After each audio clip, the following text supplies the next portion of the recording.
Hello friends, welcome back to सीखो dynamic programming series.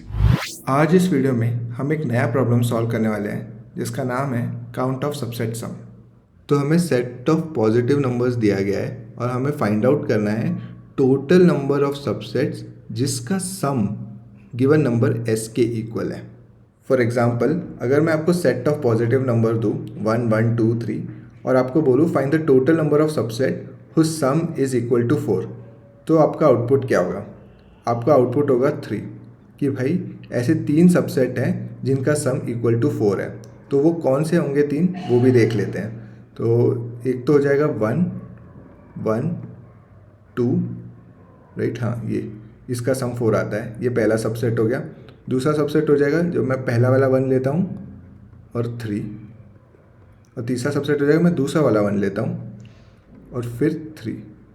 तो इस तरीके से ये 3 सबसेट एग्जिस्ट करते हैं इस सेट में जिसका सम इक्वल टू 4 आता है, इसीलिए हमारा आउटपुट होगा 3। सो फ्रेंड्स, प्रॉब्लम स्टेटमेंट काफ़ी स्ट्रेट फॉरवर्ड है और ये काफ़ी सिमिलर लग रही है सबसेट सम प्रॉब्लम के। तो चलो अब देखते हैं हम इसको कैसे सॉल्व करेंगे। तो चलो फ्रेंड्स, वापस से हम अपने कंपैरिजन का चश्मा लगाते हैं और देखते हैं कि कैसे सबसेट सम प्रॉब्लम और count of subset sum problem similar है। अगर आपको याद हो कि हमने सबसेट सम प्रॉब्लम पहले वीडियोस में सॉल्व किया हुआ है, जिसमें हमें एक सेट दिया जाता था नंबर्स का और हमें बस इतना फाइंड आउट करना था कि यार उसमें एक ऐसा सबसेट एग्जिस्ट करता है क्या जिसका सम गिवन नंबर एस है, राइट। और अगर ऐसा एग्जिस्ट करता है तो तुम सीधा सीधा रिटर्न ट्रू कर दो, और एग्जिस्ट नहीं करता है तो तुम फॉल्स रिटर्न कर दो। That's it. तुमको बस ये बताना है कि यार ऐसा सबसेट सम एग्जिस्ट करता है या नहीं करता है। इसीलिए हम सिर्फ बूलियन के साथ डील करते थे, ठीक है। But count of subset sum problem में हमें सेम ही सेट दिया गया है और हमको सेम ही तरीके से बस ये बताना है कि यार सबसेट सम एग्जिस्ट करता है या नहीं। बट हमको सिर्फ हाँ या ना नहीं बताना है। अगर एग्जिस्ट करता है तो उसका काउंट बताना है कि यार अगर एग्जिस्ट करता है ये सबसेट सम तो कितने एग्जिस्ट करता है। क्या 3 एग्जिस्ट करता है, क्या 4 एग्जिस्ट करता है, और अगर एग्जिस्ट नहीं करता है तो ऑब्वियसली उसका काउंट 0 होगा। तो दैट्स इट। बस इतना ही डिफरेंस है सबसेट सम प्रॉब्लम और count of subset sum problem में। फ्रेंड्स, इससे पहले कि हम आगे बढ़े, एक चीज़ हम क्लियर कर लेते हैं कि सीखो डायनेमिक प्रोग्रामिंग एक सीरीज़ है और मैं ये अज्यूम कर रहा हूँ कि आपने इससे पहले वाले वीडियोस देख लिए हैं, क्योंकि अगर आपने वो देखे हैं तो ये जो सबसेट सम का प्रॉब्लम है जिसमें आपको ये सोल्यूशन दिख रहा है, दिस विल मेक सेंस, क्योंकि हमने इसे डिटेल में सबसेट सम वाले वीडियो में सॉल्व किया है। सो आई एम अज्यूमिंग कि आपको ये सोल्यूशन क्लियर है कि हमने सबसेट सम का प्रॉब्लम में ये कोड क्यों लिखा था और किस लिए लिखा था, right. With that assumption, now we will solve count of subset sum problem by reusing the same solution of subset sum problem. So guys, क्योंकि count of subset sum problem is very much similar to subset sum problem, let me copy the solution of subset sum problem to count of subset sum problem and then we'll see what is the difference. Subset sum problem में हम सिर्फ हाँ या ना में interested रहते थे कि भाई सबसेट सम एग्जिस्ट करता है या नहीं एग्जिस्ट करता, इसीलिए हम बूलियन के साथ डील करते थे। बट काउंट ऑफ सबसेट सम में हमें नंबर चाहिए, एक्चुअल नंबर चाहिए कि भाई अगर एग्जिस्ट करता है तो कितने एग्जिस्ट करते हैं। 3 सबसेट एग्जिस्ट करते हैं विद द गिवन सम, 4 5 कितने करते हैं। So we are dealing with integer, right. So अभी जो हमारा 2D अरे था बॉटम अप डीपी से सॉल्व करते वक्त, वो इस केस में हमारा बूलियन की जगह हो जाएगा इंटीजर। तो सबसे पहले तो हम ये जो पहला कॉलम है उसे फिल करते थे। तो उसमें हम क्या देखते थे कि यार आप कोई भी एलिमेंट देख लो, बट क्या उससे सबसेट सम 0 पॉसिबल है? Of course, irrespective of any number, empty set is a set which has sum 0।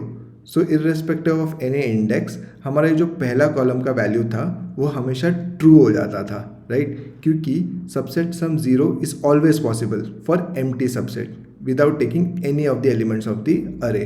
So similarly यहाँ पे भी हमारा जो पहला कॉलम फिल हम करेंगे कि यार कोई भी इंडेक्स ले लो, फ़र्क नहीं पड़ता, empty subset is always possible, उस सम विल बी 0। तो ये जो पहले कॉलम की वैल्यू है वो हो जाएगी 1, और ये कौन सा सबसेट होगा? एम्प्टी सबसेट, कि भाई एम्प्टी सबसेट ही है जो जिसका सम 0 आता है, इसीलिए irrespective of any index the subset some will be exist and only one empty subset is possible. That's why ये जो पहले कॉलम की वैल्यू है वो हो जाएगी 1। उसके बाद हम ये पहला रो फिल करते हैं, जिसका मतलब ये है कि हमारे पास अरे का सिर्फ पहला एलिमेंट है denoted by index 0, and with that one element can we find a subset sum 0, subset sum 1, subset sum 2 and so on. तो यार ये बात तो काफ़ी क्लियर है कि अगर आपके पास एक ही एलिमेंट है तो सबसेट सम क्या पॉसिबल है, जो भी उस एलिमेंट की वैल्यू है बस उतना ही तो पॉसिबल है। तो इसीलिए कि जब भी हमारा सबसेट सम जो जे से डिनोट हम कर रहे हैं पहले रो के कंडीशन में, तो जब भी वो जे आपके पहले एलिमेंट के वैल्यू के इक्वल है तभी तो पॉसिबल है सबसेट सम, तभी हम यहाँ पे ट्रू लिख देते हैं, बाकी सबके लिए फॉल्स होता है। और काउंट ऑफ सबसेट सम में भी हम यही करने वाले हैं कि हम पहला रो फिल करने जा रहे हैं, और जब भी सबसेट सम की वैल्यू पहले एलिमेंट के इक्वल है, क्योंकि हम सिर्फ एक ही एलिमेंट देख रहे हैं, तभी पॉसिबल है यार सबसेट सम, क्योंकि मैं वो subset with that one element ही बना सकता हूँ। और हाँ, क्योंकि वो एक ही ऐसा सबसेट बना पा रहा हूँ, तो यहाँ पे जहाँ हम ट्रू लिख रहे थे इसकी जगह अब हम यहाँ पे 1 लिख देंगे, राइट, क्योंकि एक ही ऐसा सबसेट सम पॉसिबल है जब आप सिर्फ पहला एलिमेंट देख रहे हो। Now for all the remaining cells denoted by I J, हमने सबसेट सम प्रॉब्लम में क्या देखा था? हमने देखा था कि क्या मैं ith एलिमेंट को सिलेक्ट करने के बाद जे सबसेट सम बना पा रहा हूँ, या फिर मैं ith एलिमेंट को स्किप करने के बाद क्या मैं सबसेट सम विद जे बना पा रहा हूँ। अब इन दोनों में से किसी भी तरीके से अगर मैं बना पा रहा हूँ तो मैं उसकी वैल्यू ट्रू स्टोर कर लेता था डीपी ऑफ आई जे में। सिमिलरली काउंट ऑफ सबसेट सम में भी हम देखेंगे कि जब हम ith एलिमेंट को सिलेक्ट करते हैं तो मैं कितने सबसेट सम विद वैल्यू जे बना पा रहा हूँ, उसके बाद मैं ith एलिमेंट को अगर स्किप करता हूँ तो मैं कितने सबसेट सम विद वैल्यू जे बना पा रहा हूँ, और फिर इन दोनों को एडिशन करके मैं ये पता लगा लेता हूँ कि यार total subset sum with value J मैं कितने बना पा रहा हूँ। एक बार सिलेक्ट करके कितने बना पा रहा हूँ और ith एलिमेंट को स्किप करके कितने बना पा रहा हूँ, और दोनों को जो भी वैल्यू आ रही है उनको एडिशन करके मैं ये पता कर सकता हूँ कि यार total subset sum with value J मैं कितने बना पा रहा हूँ, राइट। इस तरीके से हम हर सेल की वैल्यू इधर स्टोर कर लेंगे।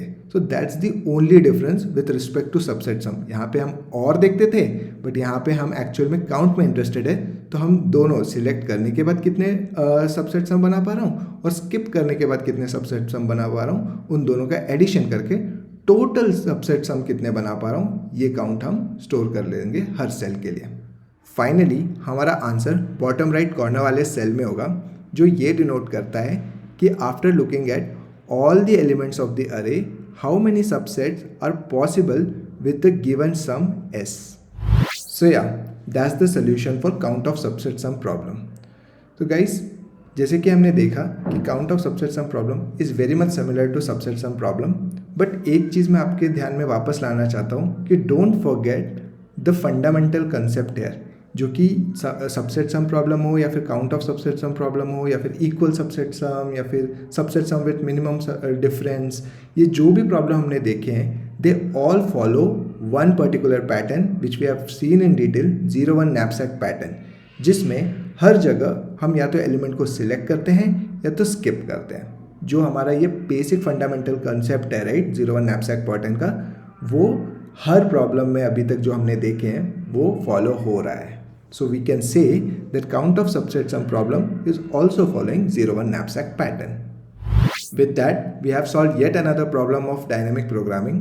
Thank you for showing your love and support to Seekho Dynamic Programming series. I hope this is creating value in your life. If yes, please like this video, subscribe to the channel, and please let me know your thoughts in the comment section. With that, I'll take your leave and let's meet in the next video. Till then, take care. Bye-bye.